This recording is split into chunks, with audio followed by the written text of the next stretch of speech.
Welcome to the NBA's greatest games. Today, we'll take you back into NBA history and relive one of the great matchups as it happened.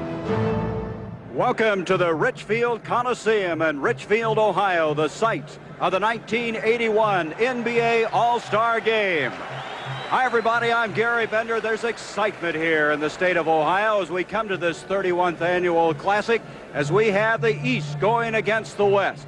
The East won last year in overtime, and they lead this series 19-11 as Coach Billy Cunningham of the Philadelphia 76ers would like to win his third time in as many outings in this Classic. On the other hand, John McLeod, the first time that he's had the opportunity to coach, and he, of course, will be directing the West All-Stars. You speak of All-Star Classics. I have with me on this broadcast team 24 years of All-Star playoff experience between Rick Barry and Bill Russell. I wonder, you guys, is there anything special about playing in this kind of a game? Well, I'll tell you one thing, Gary. It's a situation where I know a lot of fellows for many years who played in the Western Conference were looking forward to the game like I was playing in the West most of the time, to have an opportunity to play with my peers and also to get a chance to play against them and see how well we as supposedly outstanding ball players could play without having been on the same team. But there are a lot of guys for many years in the East, Bill, that I know they looked forward to it for another reason. They got a chance to finally play with you instead of against you. Yeah, they got lucky. And of course, I think we'd be lying if we said that every player came into this ball game with a gung-ho attitude about all-star competition. I think that that's really the truth, don't you, Yes. Bill? But they get wrapped up in it. Yeah, well, there are three different approaches. Some guys come here, this is the first chance that they really get to showcase what they can do. And then some guys are going to be free agents at the end of the year. It doesn't hurt to be here. But what happens, no matter what reason they get here, how blasé they can be about the game, once that game gets to going pretty good, and especially if it's very competitive, the juices get to flowing. And I know that I used to be kind of blasé about it. It didn't make me a difference.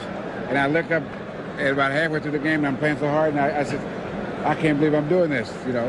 And so, all overall, you got to say that it's a thrill because you're playing with some great guys, and to see, you know, just how you can blend your skills. And you want to beat the other guys anyway. It's good for their souls. Well, let's have a chance now to meet the stars of both the West and the East, and we'll go back to Gary Bender. Welcome to the 31st annual NBA All-Star Game. Let's meet the teams. First, the Western Conference All-Stars.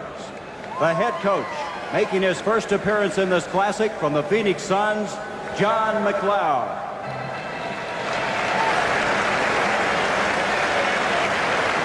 He is assisted by Suns coaches Al Bianchi and John Wetzel.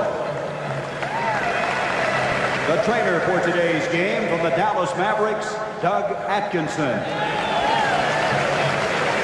Now for the starters for the West. At one forward, making his second appearance in an All-Star game from the Utah Jazz, 6'5", Adrian Dantley.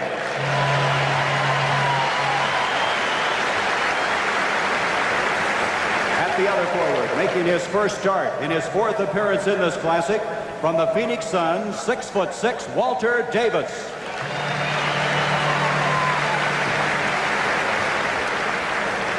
At center, the leading vote getter for the Western Conference team, making his 11th appearance, 7'2", Kareem Abdul-Jabbar.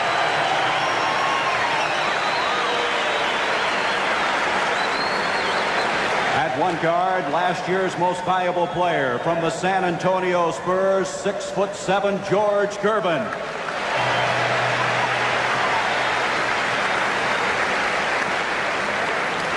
At the other guard, in his fifth consecutive All-Star game from the Seattle Supersonics, 6'4", Paul Westphal.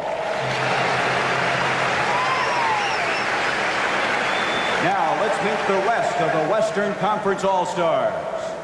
Making his third All-Star appearance from the Kansas City Kings, 6'4", Otis Birdsong.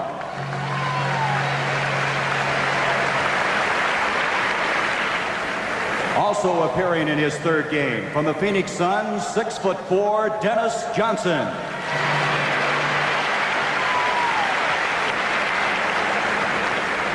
In his fourth straight All-Star game from the Houston Rockets, 6'10", Moses Malone.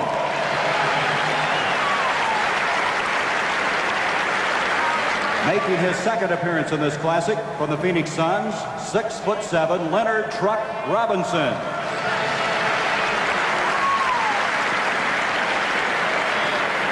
From the Seattle Supersonics, in his third All-Star game in 3 years, 6'11", Jack Sikma.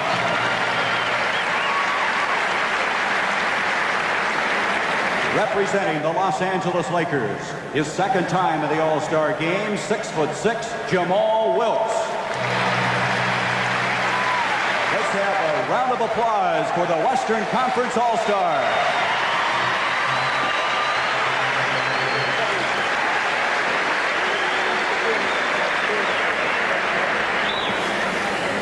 Now the Eastern Conference All-Stars. The coach for the third time, unbeaten thus far in All-Star competition, the head coach of the Philadelphia 76ers, Billy Cunningham.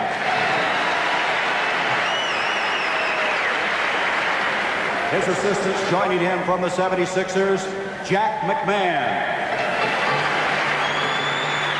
and Chuck Daly. The trainer from the Cleveland Cavaliers, Paul Spicuzza.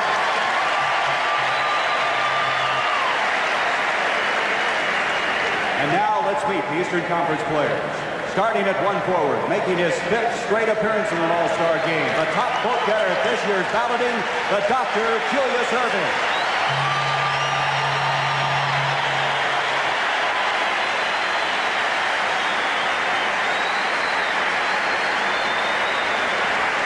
At the other forward, voted to the starting team but unable to play due to injury, from the Atlanta Hawks, Dan Roundfield.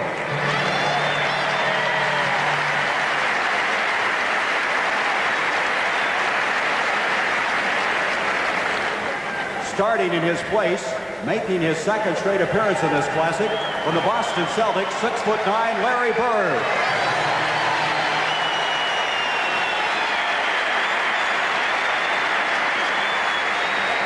At center, making his first start, his third appearance, from the Chicago Bulls, 7'2", Artis Gilmore.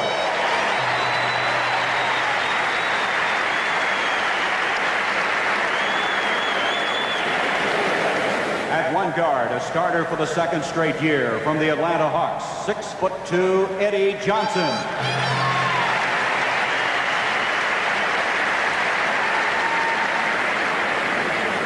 At the other guard, making his first appearance ever in an All-Star game, from the Chicago Bulls, Reggie Theus.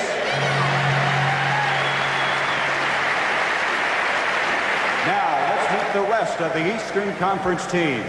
In his second straight All-Star appearance, in his 5th overall, from the Boston Celtics, 6'1", Nate Tiny Archibald.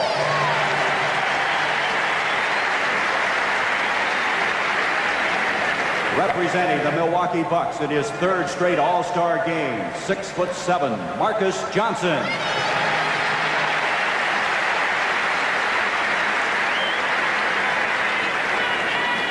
From the Philadelphia 76ers, in his 3rd All-Star game, 6'9", Bobby Jones.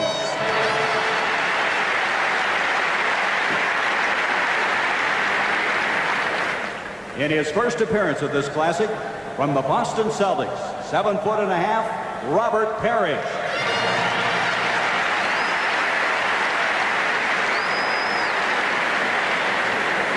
From the New York Knicks, in his 2nd straight All-Star game, 6'5", Michael Ray Richardson. And